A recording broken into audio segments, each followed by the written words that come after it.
आपको अति रोचक समाचारों से ही रूबरू कराते। रूस में 2 दिन पूर्व एक 8.8 तीव्रता का भूकंप आया था। एक दूसरा झटका फिर आया, वो था 6.6 तीव्रता का। इस भूकंप दूसरे झटके के कारण बड़ी मुसीबत खड़ी हो गई। ज्वालामुखी फूट पड़ा और अभी भी लावा उसमें से बह रहा। और रूसी वैज्ञानिकों ने यह बात बता दी कि हो सकता है कि फिर कोई बड़ा भूकंप वापस आ सकता है। चलिए, भूकंप का क्रम है, चल ही रहा है। मगर आप यदि हम किसी भी प्रकार का पाप करेंगे, अपराध करेंगे ना, उसकी सज़ा हमें चाहे यूँ ना दिखे, किंतु प्रकृति तो सज़ा देती है। यूक्रेन में कितना नरसंहार हुआ, हम जिसकी कोई परिकल्पना नहीं कर सकते। तो नियति ने कहा कि ठीक है, कोई सज़ा नहीं दे रहा ना, तो मैं सज़ा दूंगी। उसने भूकंप की सारे एक अगला भूकंप भी आएगा, कैसे होगा, क्या होगा, ये तो हुआ। अब गाजा में भी यही हालत चल रही है।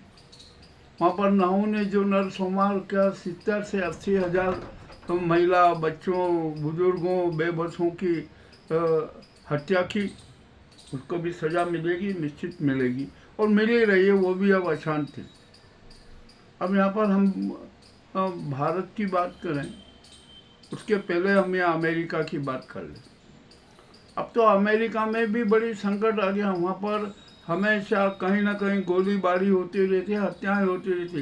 अभी जो आया ना एक सुनामी में, कि इतनी तगड़ी सुनामी आई कि अनेक क्षेत्रों में तबाही मच गई। ये भी मची हुई है, ठीक है, अब मचेगी, क्या होगा। यदि हम मानवीय मूल्यों का राह छोड़ देंगे, हम त्याग भावना, सहयोग, सेवा की भावना छोड़ देंगे, तो हमें चाहे कोई न सजा दे, किंतु प्रकृति तो सजा देगी। और ये भी बात तय है कि हर पल परिवर्तनशील रहता है, होता है। ये बात सही है। अब प्राकृतिक न्याय मिलने की बारी आ गई है।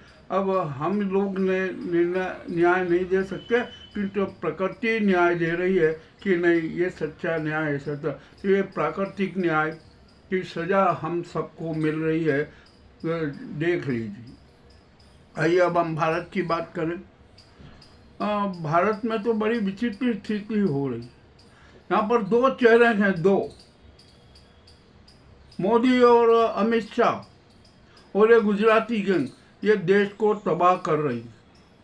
ये देश की हत्यारी है, मानवीय मूल्यों की हत्यारी है, संविधान की हत्यारी है, विधान की हत्यारी है, मानवीय मूल्यों की हत्यारी है, और जो सनातन धर्म है ना, उसकी भी हत्यारी।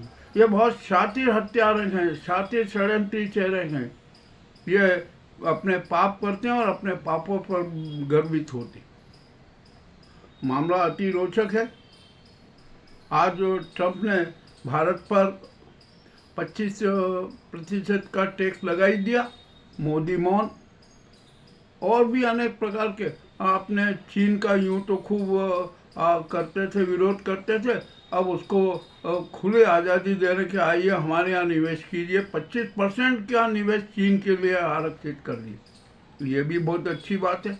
अरे तुम इनका दोगला चरित्र है, ये क्रूर हत्याएं भी करवाते हैं। आइए अब हम पहलगांव मामले में जरा थोड़ा ध्यान देना। पहलगांव में हत्या हुई, जो भी हुआ, आतंकी हमला हुआ, आखिरकार आतंकी हमला करवाया किसने, इसका सच्चा नायक कौन, और सच्चे आतंकी कौन, कहाँ गए वो, ये बात भी जानना जरूरी है।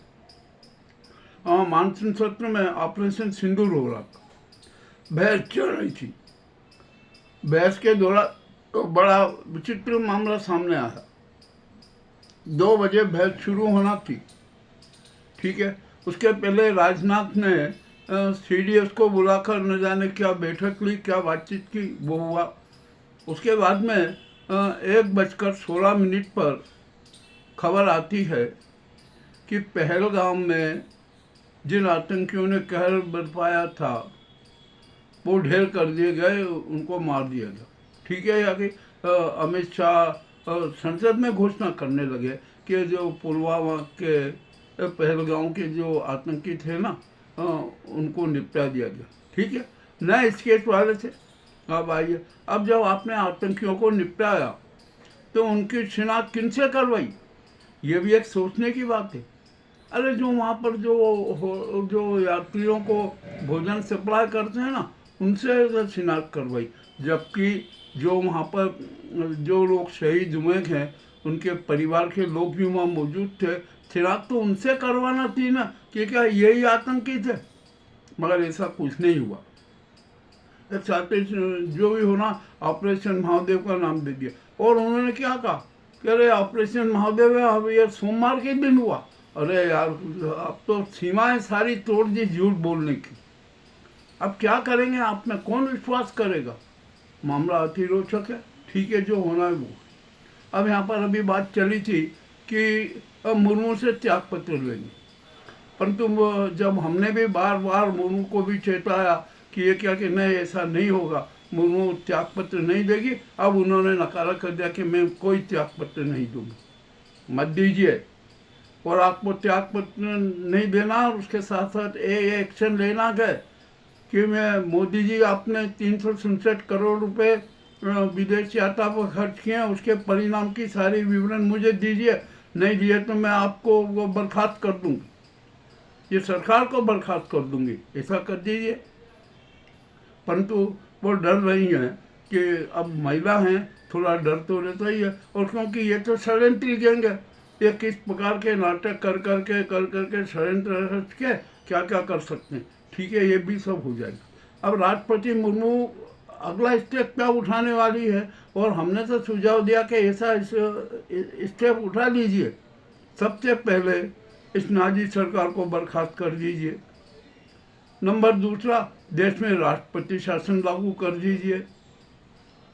तीसरा सुझाव दिया कि CDS को केयर टेकर PM बना दीजिए, घोषणा कर दीजिए, उनकी नियुक्ति कर दीजिए। और जो सुप्रीम कोर्ट के CJI है ना, उनको केयर टेकर PM का न्यायिक सलाहकार बना दीजिए।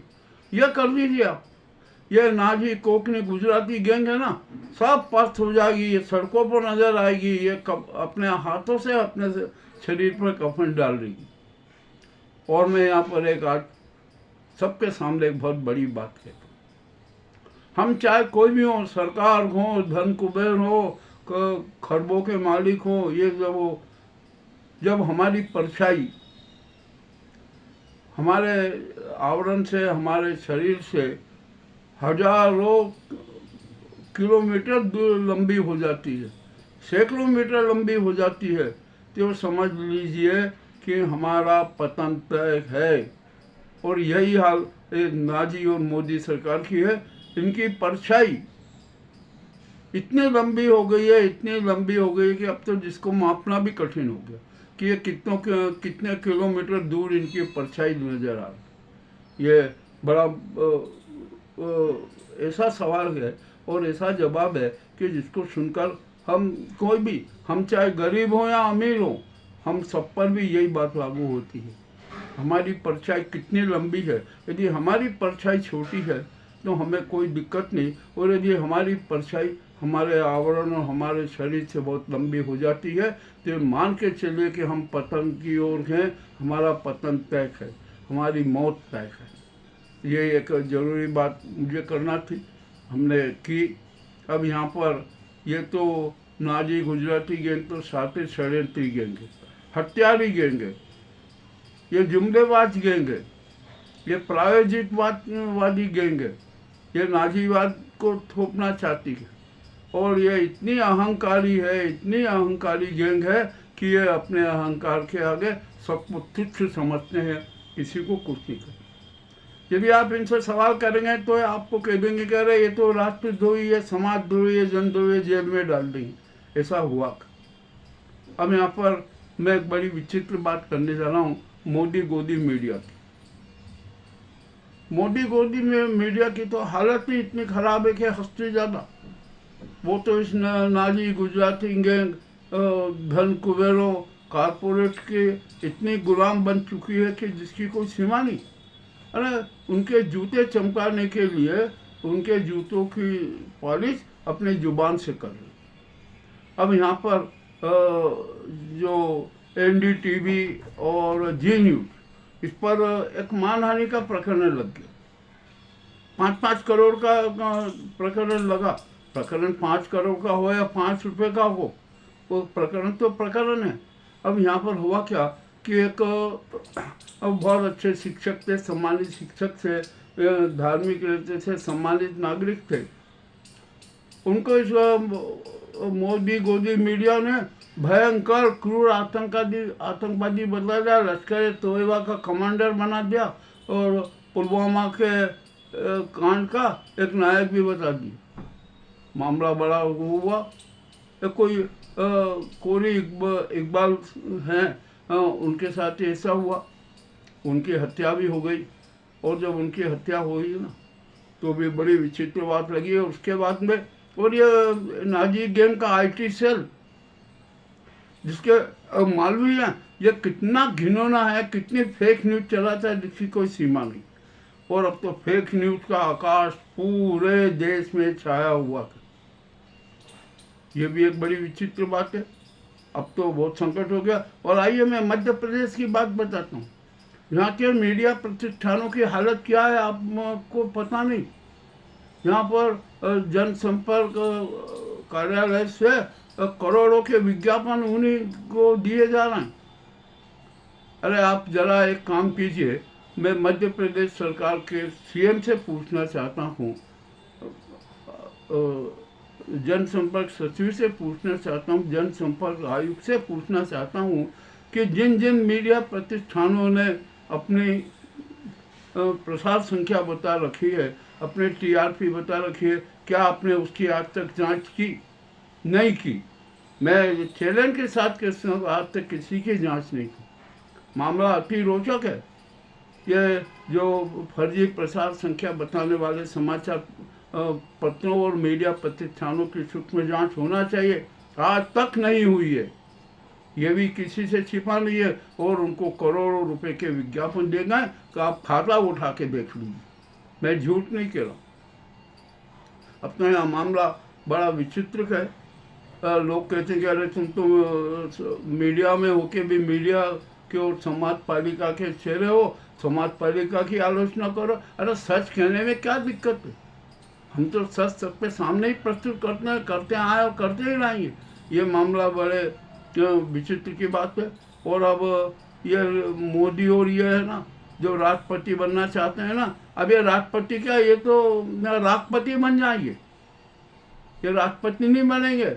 अमित शाह, नरेंद्र मोदी, ये गुजराती गैंग राष्ट्रपति के रूप में नजर आएगी। मैं ये खुले रूप में और कह रहा हूँ, खुले चुनौती के साथ कह रहा हूँ।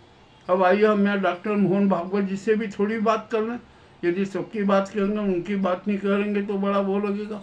आप ये गुजराती गैंग और आपके बीच में ये नुरा कुश्ती चल रही, आप उनको न जाने कौन कौन से सुझाव दे रहे हैं, भेज रहे हैं। और ये अच्छी बात नहीं है। और गुजराती गैंग ने तो आप पर हमला कर दिया, आपकी कब्रें खोद डाली। उन्होंने कहा कि संघ के पास में खरबों की संपत्ति और धन कहाँ से आया, इसकी भी जांच होना चाहिए, वो जांच करवाइए। और दूसरी बात, आप भी अब रिटायर होने वाले, सितंबर में आप भी पद छोड़ देंगे। और आप 2 नंबर के लोग हैं ना, आपके जो 2